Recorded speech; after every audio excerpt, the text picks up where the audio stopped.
NPM 1935-1551-6074 dari Program Studi Administrasi Publik Fakultas Ilmu Sosial dan Ilmu Politik Universitas Nasional. Video ini saya buat untuk memenuhi tugas ujian akhir semester Pendidikan Kewarganegaraan dosen pengampu Ibu Cut Dian Safina. Di video ini saya akan membahas tentang permasalahan terkait efektivitas penggunaan kebijakan ruang publik.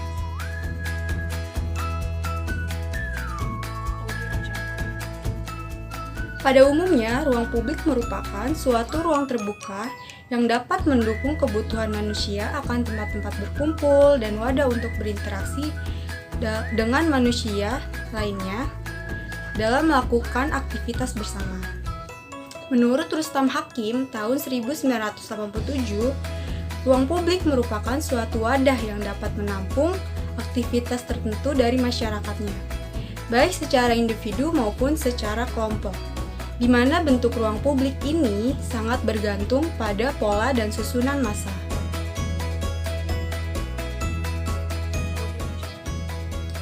Ruang publik merupakan suatu ruang yang terbentuk dan didesain sedemikian rupa sehingga ruang tersebut dapat menampung sejumlah orang atau publik. Dalam melakukan aktivitas-aktivitas yang bersifat publik sesuai dengan fungsi public space tersebut. Salah satu bentuk dari ruang publik adalah trotoar, yang mempunyai fungsi utama sebagai jalur pedestrian atau pejalan kaki. Namun pada kenyataannya, efektivitas pemanfaatan ruang publik masih dipertanyakan. Karena banyaknya permasalahan-permasalahan yang terjadi. Berbagai faktor yang dapat menjadi penyebab permasalahan tersebut, baik dari faktor penggunaan, kebijakan, maupun dari segi tata ruangnya. Arti penting keberadaan ruang publik pada kota di Indonesia semakin lama diabaikan oleh pembuat dan pelaksanaan kebijakan tata ruang wilayah. Sehingga ruang yang sangat penting ini semakin berkurang. Ruang-ruang publik yang selama ini menjadi tempat warga melakukan interaksi seperti lapangan olahraga, taman kota, arena wisata, arena kesenian, lama-lama menghilang digantikan oleh mall, pusat-pusat perbelanjaan, dan ruko-ruko. Kecenderungan terjadinya penurunan kuantitas ruang publik, terutama ruang terbuka hijau atau RTH, pada 30 tahun terakhir terjadi sangat signifikan.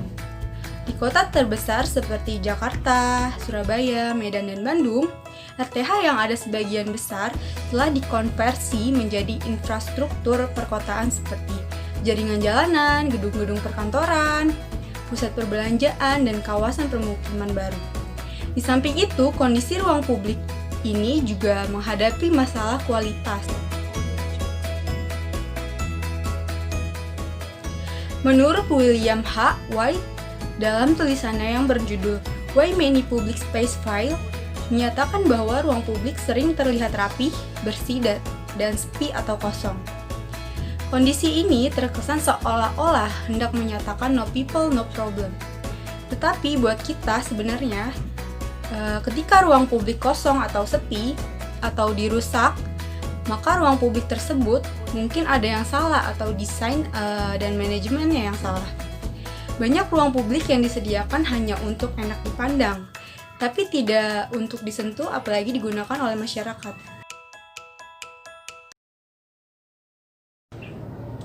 Berdasarkan Carmona et al. Tahun 2003, ruang publik dapat dibagi menurut tipe, yaitu 1.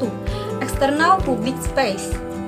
Ruang publik jenis ini biasanya berbentuk ruang luar yang dapat diakses oleh semua orang atau publik, seperti taman kota, alun-alun, jalur pejalan kaki, dan lain sebagainya. Yang kedua, internal public space. Ruang publik jenis ini berupa fasilitas umum yang dikelola pemerintah dan dapat diakses oleh warga secara bebas tanpa ada batasan tertentu, seperti kantor pos, kantor polisi, rumah sakit, dan pusat pelayanan warga lainnya. Yang ketiga, external and internal quasi public space. Ruang publik jenis ini berupa fasilitas umum yang biasanya dikelola oleh sektor privat dan ada batasan atau aturan yang harus dipatuhi warga, seperti mall, diskotik, restoran, dan lain sebagainya.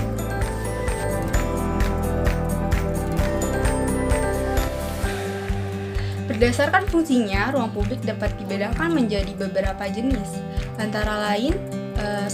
Positive space.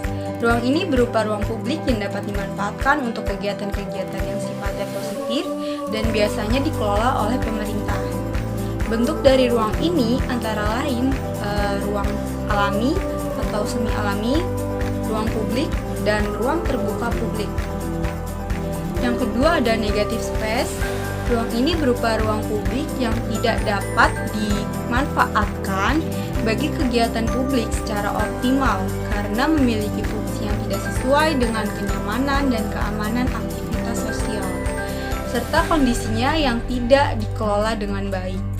Bentuk dari ruang ini antara lain ruang pergerakan, ruang servis, dan ruang-ruang yang ditinggalkan karena kurang baiknya proses perencanaan. Yang ketiga ada ambiguous space.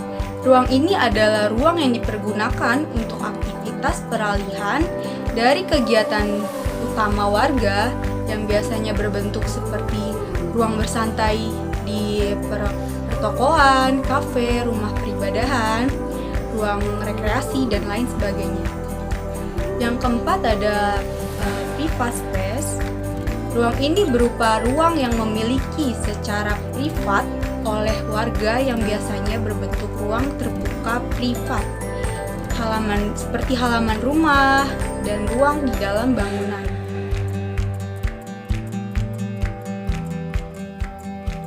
Masalah umum yang terjadi di ruang publik antara lain seperti minimnya tempat duduk, minimnya tempat berkumpul, akses jalan masuk yang buruk secara visual dan desain, fitur yang disfungsional, dominasi ruang oleh kendaraan, lokasi yang sulit dijangkau, dan kurangnya kesadaran masyarakat dalam menjaga kebersihan, kenyamanan, dan keamanan ruang publik.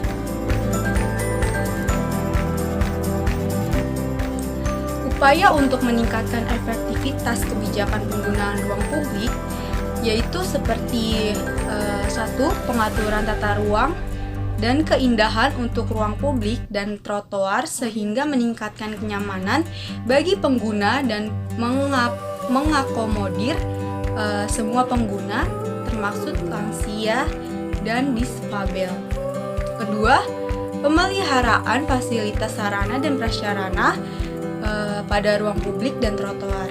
Yang ketiga, penyediaan lahan parkir khusus dan peraturan agar tidak ada lagi yang parkir di trotoar dan di ruang publik.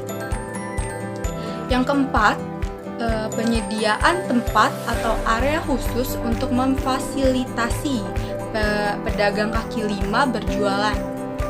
Yang kelima, penambahan palang agar motor tidak bisa lewat pada jalan trotoar atau ruang publik. Yang keenam, penindakan tegas untuk pengendara yang melanggar peraturan termasuk dengan menggunakan trotoar sebagai jalur kendaraan bermotor. Yang ketujuh, pemanfaatan dinding kosong atau dead zone baik di ruang publik maupun di trotoar sebagai publik atau masyarakat maupun di trotoar sebagai sarana produktivitas atau sarana edukasi, misalnya dengan memanfaatkan komunitas bomber untuk mencat atau menggambar dinding dengan infografis atau himbauan-himbauan pemerintah sehingga didapatkan dua dampak utama sekaligus dari segi keindahan dan segi media.